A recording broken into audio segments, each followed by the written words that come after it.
Welcome to Coaches Weekly, everyone. I'm CJ Sumner here with head baseball coach Kolin Conner. Coach, first off, congratulations. It's the first time publicly I can say on this show that you got the promotion to head coach, and it's been a big deal throughout the spring. First off, before we even get to this busy weekend, how's the preseason been for you and your team? It's been awesome, man. The guys have been super receptive. The carryover from the fall was really great too. Just figuring out what this whole thing's all about, especially with the young guys. Position player-wise, will be really young. Pitching staff, obviously, as you know, is very old. But off-season was great. They were ready in 3 weeks of spring training. So anytime you're ready before you start, it's really exciting. So just looking forward to get going.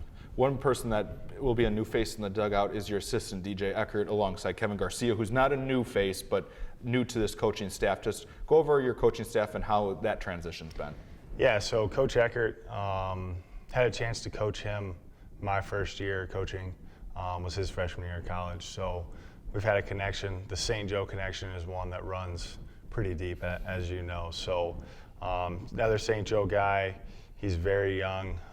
He's single, which is amazing because he's got a lot of time to spend with the guys. So he's super great. He'll be with the pitching staff full time too, which is a little different than what we've had in the past, just because obviously when you're the head coach, you're a little bit busier. So those guys are getting the time that they need and the time that they deserve with him. Coach Garcia, obviously, great to have him back, and he knows kind of what this program's all about and what I need out of him daily. So super easy transition there, and then having Jose and Abe is super awesome as well. Just once again, some presences that know what the program's all about. Having those presents is nice because you touched on it, how young this position group is. When you talked about it, I believe there's going to be 4 or 5, maybe 6 underclassmen at times in the starting lineup offensively. That's going to be a different change. And having, I think, those guys back is going to be key in development and kind of understanding that this program doesn't freak out at times and just kind of trusting how you guys do things. Yeah, and I think the biggest thing is just in this sport, you have to be realistic and you have to be willing to understand that when things don't go your way, they're going to look to how the coaching staff responds and how the older guys respond. So if they have, like you say, that consistent presence of older guys and guys that have been here, it's just a little bit easier because you never know what's going to happen in a game of baseball, especially with the way that you're in the Midwest and the weather's not great and you open up against really good teams.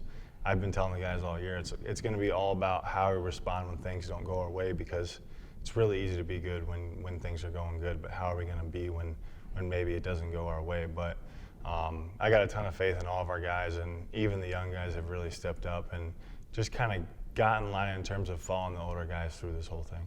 And it's being able to lead on people as we touch on some more offensive players. Brody Mariotti is definitely one that's going to highlight the offense. Having Mateo Calle back is going to be very nice to have him patrolling the outfield. Matt Faust, Braden Benavides is going to be moving positions around a little bit this year.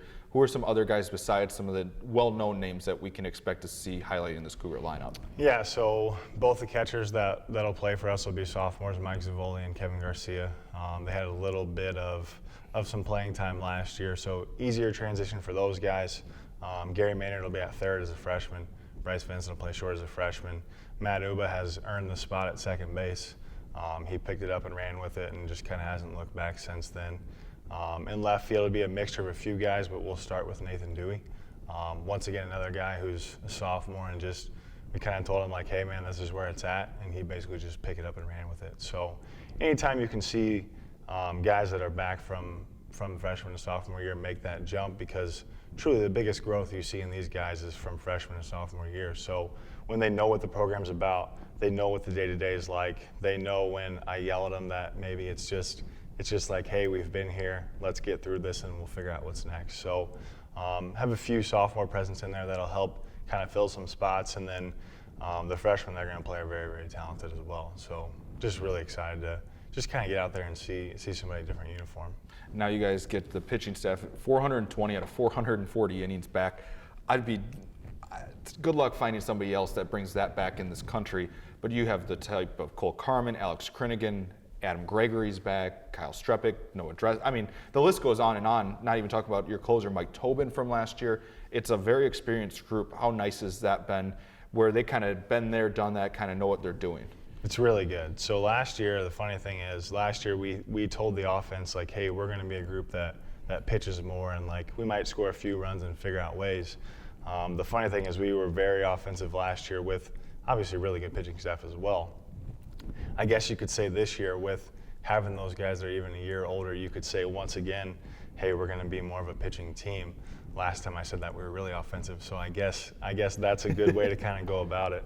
But super old, rotation's going to be old. We have a plethora of people that we can use. We always say the biggest thing with our pitching compared to everybody else's is the amount of depth that we have. When you get into that postseason play, the more arms you have, the better you're going to be.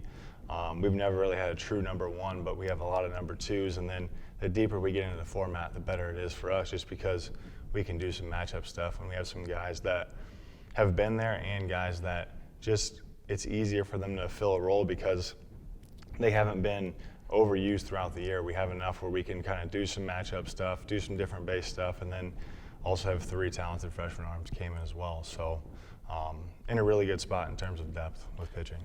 3-game weekend schedule's already changed a little bit with the weather. Not surprised, being in the Midwest, that's the way it goes. But Webster, obviously very much a staple on the schedule for a very long time now. Then you play Oshkosh and North Park. Not an easy opening to anybody's schedule. Just your overall thoughts in previewing this weekend. I mean, once again, just super excited to see somebody in a different uniform. Webster's supposed to be game 1, now it's going to be game 3. The way we look at it is it doesn't really matter in terms of the matchup base. It's just getting out there and just being able to see somebody in a different uniform. We're not afraid to play good teams, and we never will be. And it shows you what kind of team you have and what kind of guys you have. So obviously Oshkosh 2 years ago in the regional go to the World Series, so that'll be a fun matchup. North Park took a win from us last year, and Matt Faust's brother plays on the team, so that'll be fun for us as well. And then obviously Webster, those guys knocked us out last year to go to the World Series. So we're hungry, and we're coming for all 3 of those guys, so we're really excited. We look forward to seeing you and your team back on the field. The season's finally upon us for this Cougar baseball team. They come in ranked 19th in the country as we get ready to open play here in 2020. If you can't make it out to Sauget, Illinois at GCS Ballpark, you can find all the live links at cucougars.com/coverage. You can also keep up to date on the Twitter at CUC Baseball. For head coach Kolin Conner, I'm CJ Sellner. Thank you for watching Coaches Weekly.